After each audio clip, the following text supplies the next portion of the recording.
There are a lot of important factors when it comes to improving your sleep, which unfortunately most people do not talk about. I'm going to share all of these with you today in order for you to get a better rest at night, which will help you improve in all areas of life. I want to start this video off with the things that which you might be doing wrong, with the things which you might already be currently doing, which are actually having a negative impact on your ability to get good, deep sleep at night. Now, the first thing on that list is overstimulating before bed. This includes using social media, YouTubes, movies, videos, video games, and most other instant gratification activities that would all fall onto this list of vices. Right before you go to sleep, within about an hour to half an hour before you go to sleep, is when you want to stop doing all of these instant gratification activities which are overstimulating your brain and not helping you get into a mindset where you are ready to go to sleep and go to bed. In most cases though, if you've been following my self-improvement channel, you might have already stopped doing most of these instant gratification overstimulating activities. So hopefully for this one you're already doing well. So to some degree everybody kind of knows it, but I feel like it has its place in my video. And this next rule, or this next bad thing which you might be doing, which you need to stop doing, is having bright lights on and blue light going into your eyes before you go to bed. Now with the blue light, it's actually especially bad. I actually can't even remember why. But blue light is kind of bad for your eyes, so for the most part you don't want to be getting blue light into your eyes if you're looking at a screen all day.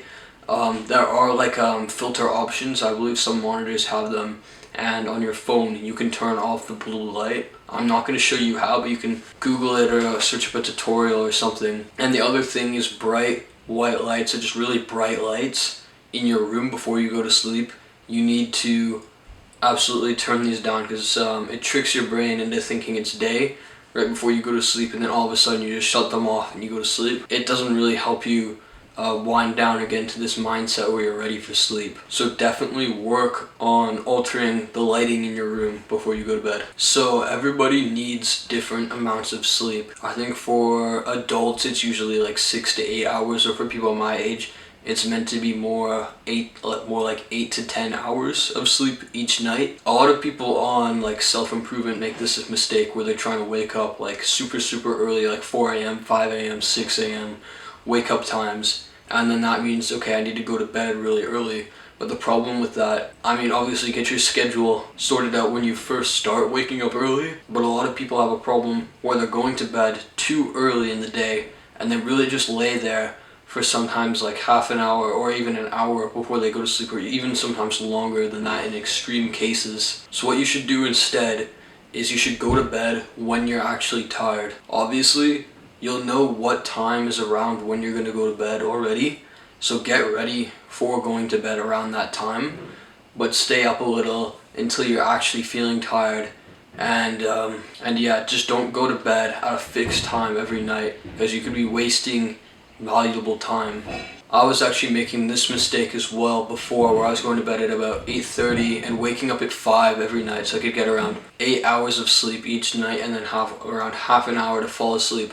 But often it would take me also longer than this to fall asleep, which was not a good thing for me because I was like wasting too much time trying to fall asleep in my bed each night. Okay, I just want to give you a double reminder really quick not to go on social media or on the internet at all before going to bed. The issue with going on the internet before bed is the overstimulation, as I said. When you see the random Twitter arguments or the intriguing YouTube thumbnails, your brain is gonna get all riled up, and you're gonna want to hop into these arguments on Twitter, or you're really gonna want to watch those videos on YouTube, or when you Google random things, your brain's just gonna get super active in thinking, which isn't really something which you want before bed. You mostly want to calm down your brain before you go to sleep, which is why I would not recommend going on the internet or screens or lights or overstimulation at all before bed. Okay, now I'm going to mostly talk about the things which you need to start doing every night before you go to bed, or just to improve your sleep in general. So back when I indulged in lots of vices and I played video games all day, like not all day obviously, there's school and stuff, but especially during summer, during the COVID lockdown, I'd play video games and watch YouTube and stuff all day long. And when I climbed into bed late at night, I honestly would not even be tired. It could because I did not work hard that day. You need to make sure that when you go to bed, you deserve that sleep. Back then, I did not deserve that rest because I didn't do anything at all during that day. I feel as if you need to commit to at least 30 minutes of daily exercise each day, and you really need to start getting out there and tiring yourself out. I know some people have physical jobs and that's like already a good thing. During the day, you should exercise obviously and do as many physical things as you can to tire yourself out, because I know not everybody is able to do physical activity during the day, or not as much as they'd like to. There are different things you could do, such as getting like a standing desk so that your work is a little bit more active or engaged. And it's also important to just use your actual mind for things during the day. Like, it doesn't have to be all physical, but when you're just mindlessly watching YouTube, you're not using your mind. You're not tiring out your mind during the day.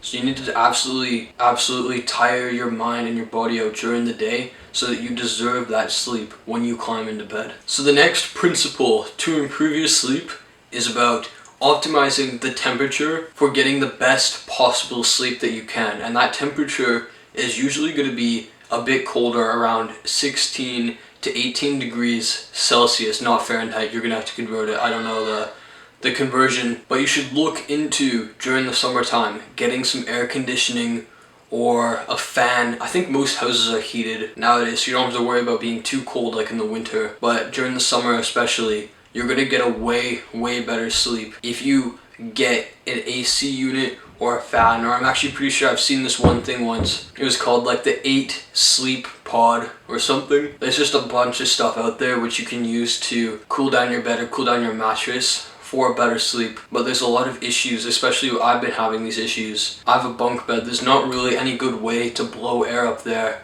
which I've found so far, but I keep getting hot in the night and waking up and not getting deep sleep. I'm getting like really light sleep because I'm too sweaty. Optimize the temperature which you are sleeping in for making your bed and making the area where you sleep colder, which will give you a better sleep. So a lot of people talk about when you go to bed, like, oh, I go to bed at 8:30 or I go to bed at 12 every night. But it doesn't actually really matter when you go to bed. Like, as long as you get like the lighting right as well. But it doesn't really matter when you actually go to sleep. What matters more is the consistency of how you sleep. You want to wake up at the exact same time every morning. Thankfully, an alarm can do this, but it actually doesn't matter what time you go to sleep, just as long as you're getting enough hours every night and you're not going to bed too early or too late. But I find that your body will naturally tell you when you're tired and when you need to go to sleep. However, make sure you wake up at the same time every day. And that's another thing. If you're trying to wake up early and you're struggling to get up out of your bed every morning, then maybe it's not the best idea for you if you're struggling to wake up consistently because you're trying to get up too early. So the last thing is that at the end of the day, you should turn off all the screens and you should calm down your mind for going to sleep. And you're going to want to do this through a few different habits. There's reading, there's meditation. I read the Bible personally.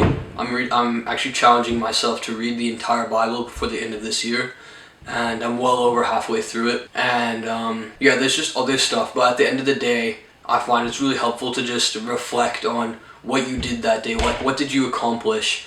What were all the challenges you went through? What were all the things you did in the day from when you woke up to that very moment? And that really helps my mind unwind for the day and calm down to a point where I'm ready to go to sleep. That's it. Those were the 8 sleep habits which you need to reinforce or stop doing. I hope you found at least a few of these new or a few of these useful to you. But if you did, you can subscribe to my small self-improvement YouTube channel, hopefully in order for you to find more content from me which is actually valuable to you. And with that, that's the absolute end of this video, and I'll see you in the next one.